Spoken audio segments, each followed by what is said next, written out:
Hey, welcome to Top Model Talk Show with your girl, Miss Anisha, baby. And we are back, bringing it to you straight from the Modeling Bootcamp Handbook. I'm not sure how many of you know that I actually wrote this handbook myself to bring you great information that I believe is helpful in helping you launch your modeling career or even advancing your modeling career. So now, what we're going to do is we're going to kind of pick up a little bit where we left off last time. We talked about auditions, go-sees, callbacks. Now I want to talk to you about having your schedule together.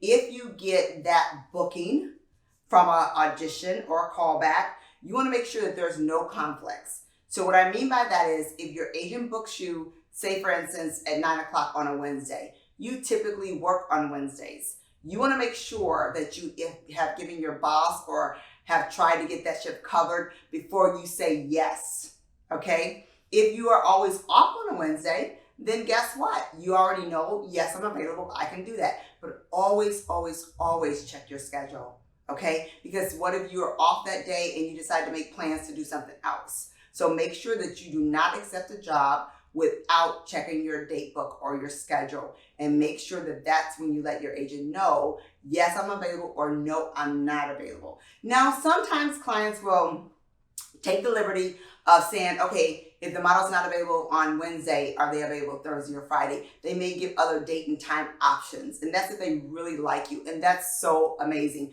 when a client gives you those kind of options, because it's been times I have been booked for a job and I'll tell my agent, oh, you know what? I'm not available that day, but I am this day or that day. And they'll say, okay, let me check with the client. And guess what? The client wants to work with you. They like you. They figure you are the one for their brand. So they'll make those adjustments, but do not hold them to that, because they don't have to. They are on the schedule. They have makeup artists, photographers, hair stylists, and stylists for clothing that has to pull clothes. And they have a whole crew that they have to reschedule. So make sure that you are very much aware of your own personal schedule before taking a commitment to any booking or any job. All right. Now, when we talk about bookings, I think some of you may have saw my video prior to about what to have in a model bag, and we were talking about designers and working with designers. It's the same as if you're not working with a designer. And speaking of designers, we actually changed Skella out. Okay, this is Skella, our mannequin, and we changed her out. She had on a piece from Troy Anthony earlier, and we changed her out to something that's a little bit more fun and casual and loose, okay? So, thank you, Skella, for looking so fab back there and casual.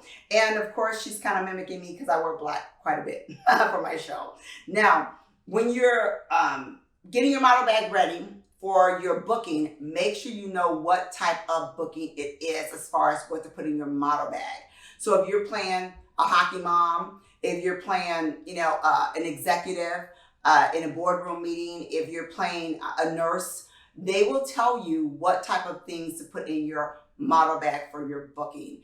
And that's also very important. And if you don't have these items, convey that to your agent as well. So what's the process? Of course, after you get an agent and get signed, you go on auditions, sometimes a second callback.